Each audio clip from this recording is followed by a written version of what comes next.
Oh no, I just found out that my child got into my desk and my remedy stash, and they have remedies all over the floor and empty bottles and empty envelopes.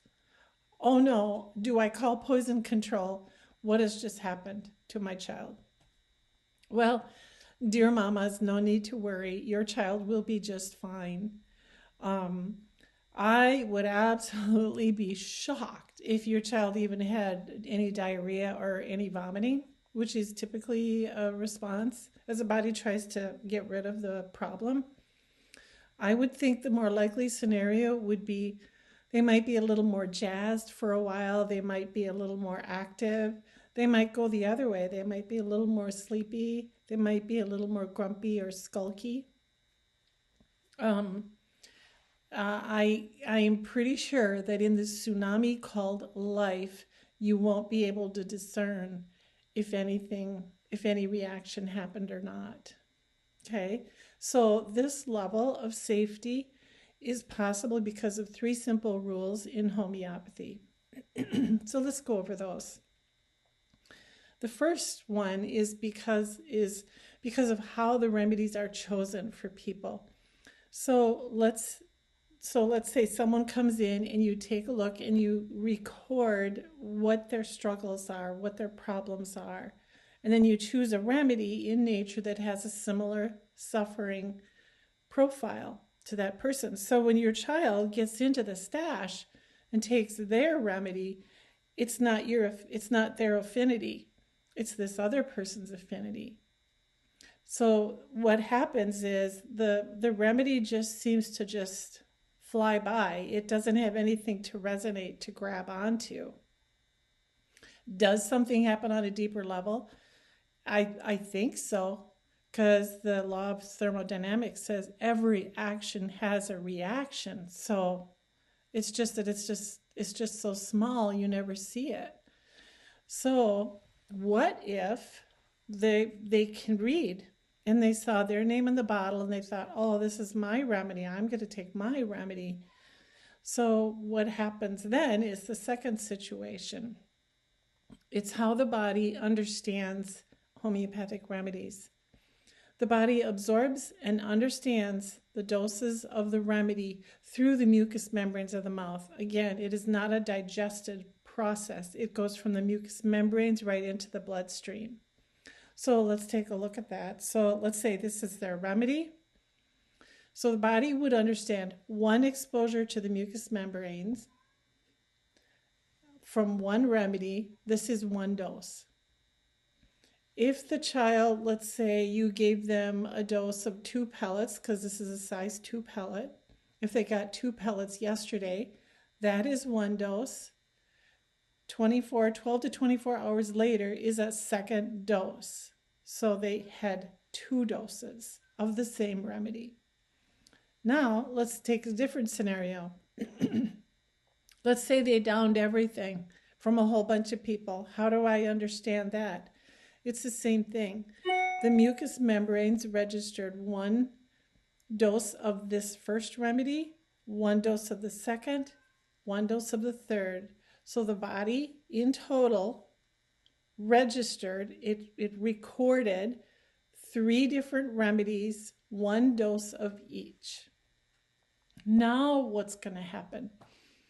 Well, this happens all over the world all the time. If you go to a health food store, no doubt you've seen those combination remedies. They've got all sorts of remedies in there for anxiety. There's allergy formulas. There's headache formulas. And I've seen anywhere, usually they're like 10 to 15, maybe 20. Oh, I have seen one that's 63. Oh, God, stay away from the 63 one. That's not so good. That's not so good.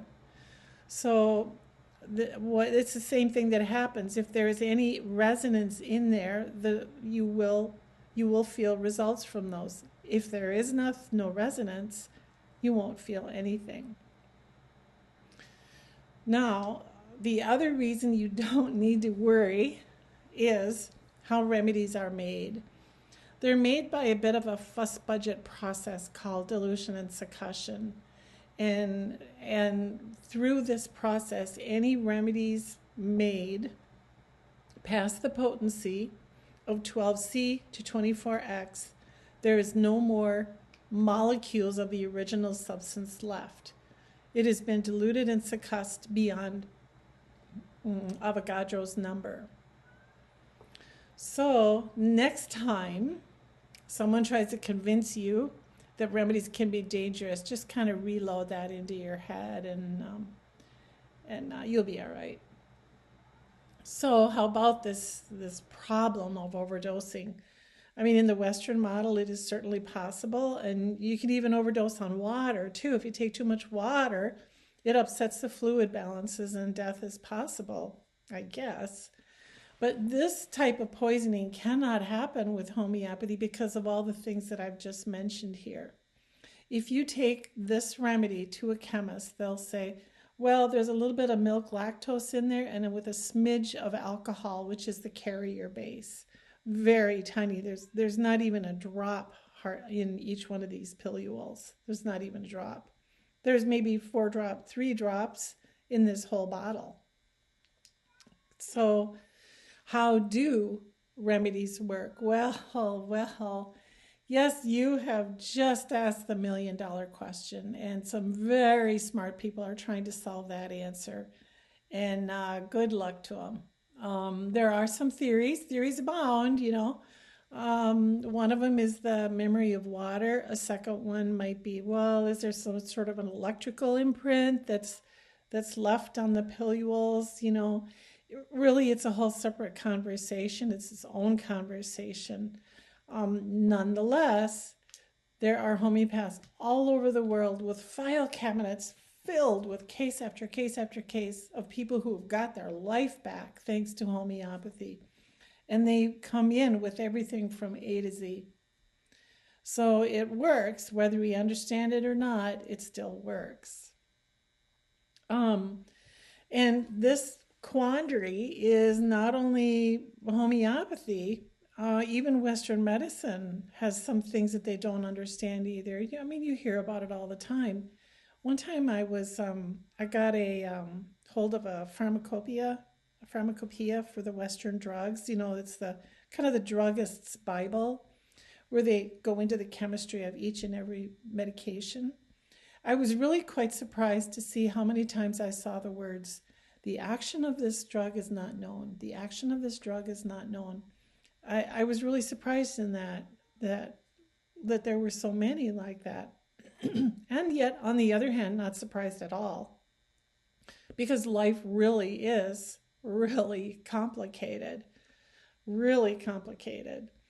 I think the thing that really is frustrating is after reading that, after just thumbing through that book, it really hit home that they put up such a front of knowing everything, and anything beyond our expertise is no expertise. Oh, well, is that really true? Is that really true, really? I don't think so. I think there's lots of other ways to address the issue of illness. So where are we? So this leads us to the place where simple logic tells us that any sort of thing that healing modality that effects a change, it can be good, bad, or neutral, and all sorts of combos in between. So if any healing modality is going to follow those laws, it has to obey those laws. And homeopathy has to fall within those laws also. So the answer to the question, does homeopathy have a type of an overdose? Even though it's not like what we're used to, does it have a type of an overdose? And yes, it does.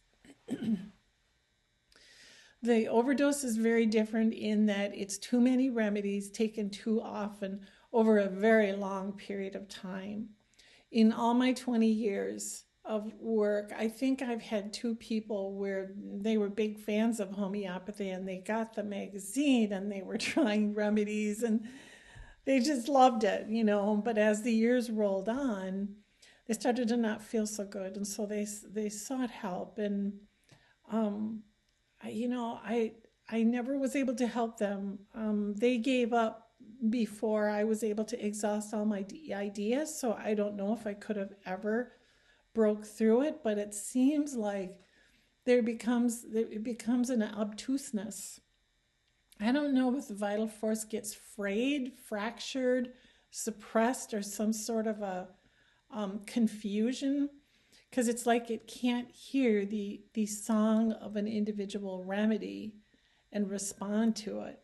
So that too is a bit of a mystery. We just know it exists.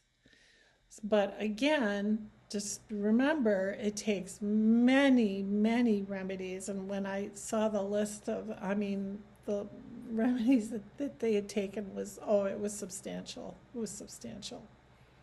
And again, it takes hundreds of remedies, years to decades to have that happen. So let's find the balance and the borders for overdosing and how to frame up taking remedies. Food makes a great medicine, but medicine, not a good food at all.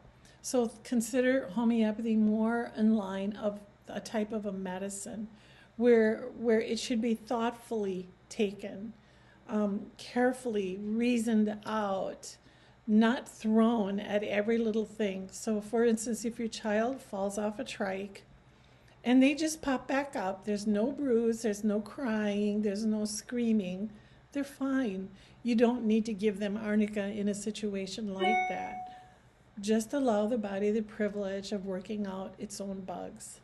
Exercise comes in all sorts of forms, doesn't it?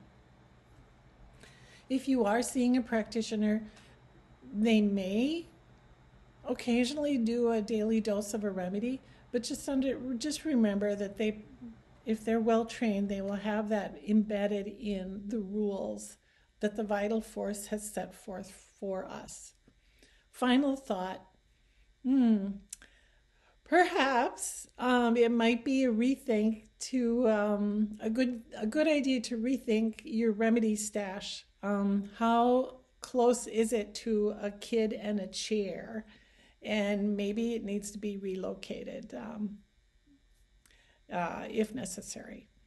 So that's all I had. You don't need to worry about this. I'm sure you have plenty other things to worry about, dear mama. This is not one of them. Have a great day.